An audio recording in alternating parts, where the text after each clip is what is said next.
like a bit of me felt like whether it was imposter syndrome or just feeling weird about being on a show that early and me doing stand-up. Here's why.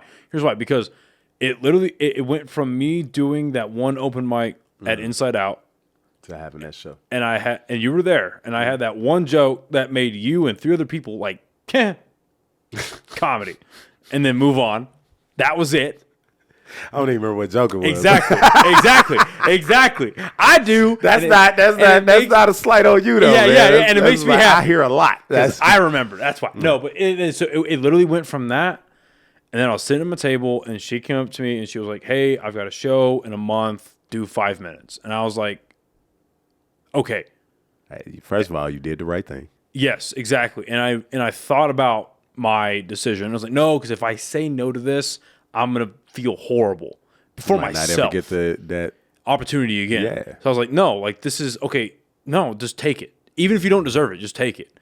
So in my mind, I went from a open mic, even though it was a free show, from open mic to a feature, some kind of like I was on a billing. You did. You know what I mean? And I feel like that first one went like fine for a new timer. You know what I mean? And I got to say, I really wanted to say this before, or just during this pod at some point. You were so nice to me when I was on that show. Like I remember this. You took me aside and you're like, hey, listen, because I think you saw it. I was stressing the fuck out. I couldn't even pay attention to the woman that was with me. Like I was just. You did have a little honey dip in that. Yeah. I remember that shit. Yeah. Go ahead. Continue. Yeah, man. And I was staring at my notebook like, fuck, I'm not gonna fuck. That was my mindset. Like, I'm not gonna fuck this up. I'm not gonna fuck this up. Whiskey, yeah. I'm not gonna fuck this up. That's all I was telling myself. And then you pulled me aside and you're like, hey, just pay attention, because the opener was Black Mike, Mike Ogden. And happy birthday to him, by the way. Yeah, I meant to text him all day. That's my OG. But he's a nice guy, Black too. Mike is my OG.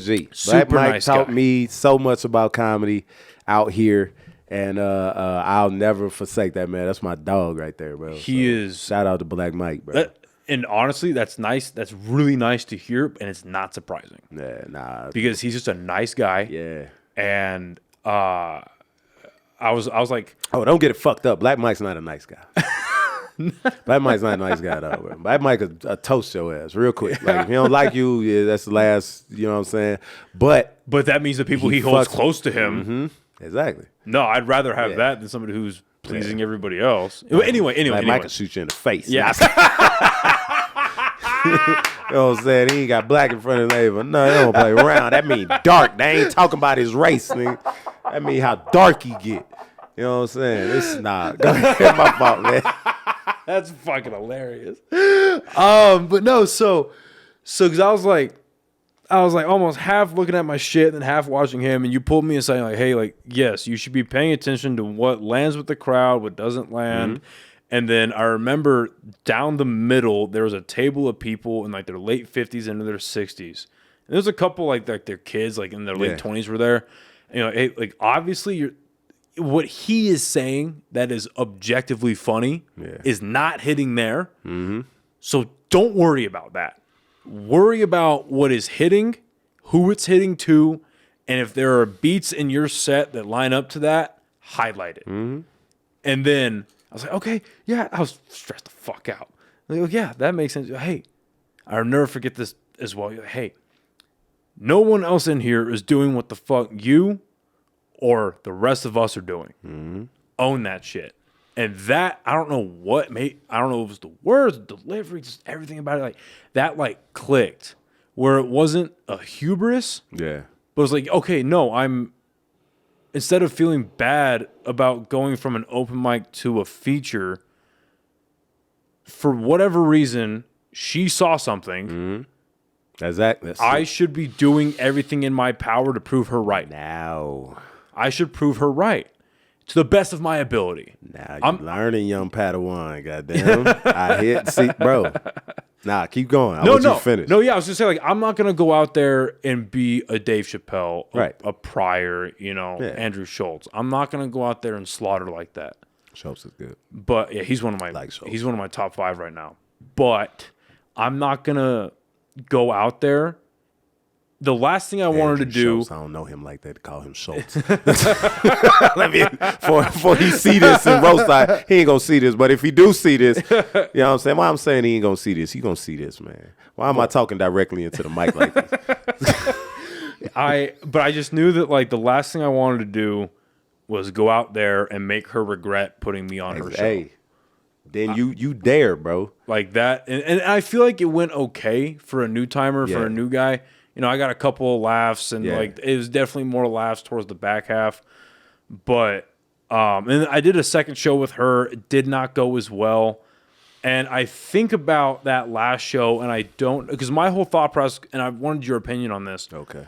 I didn't know, because I had 2 avenues that made sense to me. It was either do the jokes that worked with the last one and supplement it with new stuff, or just try new stuff in fear of a lot of the old crowd from the first being in the second. And I went with route 2. And I tried new stuff. No. And where I'd say like 75% of what hit of like, let's say like the collective, 75% to 60% batting average here. I'd say about 50 over here, 40 to 50 over drop, here. Man. It's like 20%, man. Yeah, exactly. Yeah. You know what I'm saying? You're new, bro. Yeah. I like that's first of all, I'm glad the words helped you. I do that to and some of these comics can tell you. I do that to a lot of people. Good. Only because Yeah. I notice nervousness. You know what I'm saying? Like I'm pretty empathetic, you know what I'm saying? And I can kind of see when you like, you know, especially in the back in the green room, you can tell who's relaxed and who ready and who is losing their fucking shit. You know what I mean? And nervous as fuck. And so it's just like depending, I just like to pull people to the side, like, look, man, especially if you're a more experienced comic and you're not, so I didn't give you, you don't get the same speech that I give more, you know, people that's been doing it for a little bit longer. What I tell them is like, bro, you've done this before. It's like, the only thing different is just more people to make laugh. So why is this you know what I'm saying? Whether it's 3 people or 3,000, you know what I'm saying? It's the same shit. It's just more people to laugh at your shit. The reaction you're about to get is way bigger now. I mean, the problem is we think about the adverse. We think about this is 3,000 people that's going to see me fuck up.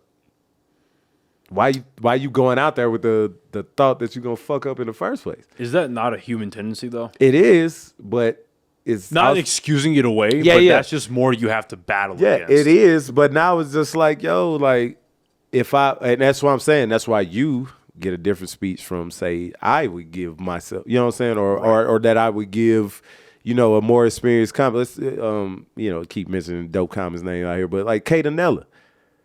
Not Kate Anella. Who was I talking to? Was that Hannah? Hannah Howard? Might have been Hannah Howard. Kate. I have given this speech. Regardless of the fact, she was nervous. Pulled to the side, was just like, yo, you've done this before. You know what I'm saying? You've been here. This is not new. You told these jokes. You know what I'm saying? It's not new. Like, the only thing that's new is there's other people that haven't seen you do this shit. So now you get to have fun. Because you get to tell your jokes, you know, jokes that you know and you know what I mean? And tell them as if they the first time you ever told them, man. Every time I try to tell my jokes, I try to tell it like it's the first time I ever said it. Because they have to make it seem like that for them. You know what I mean? For every time an audience comes, I have to make it seem like it's the first time they ever heard that joke. It's the first time I ever had that thought. Like, I had it right there, right then for them. The way I present my comedy is from a high brain. So, and not saying because it is from a high brain, but I'm never as high as I say I am on stage. Yeah. 1. And then 2, I present it like that so it can be irreverent. You know what I'm saying? So it can be just like where they feel like this is just something, just a random thought and by the way, you know what I mean? It's like, oh shit. And speaking of which, like, and I don't say that type of stuff, but my transitions are you know, a little more hood. But But I want to make it feel like me talking to you about this thing was the very first time I had ever thought about it. Right.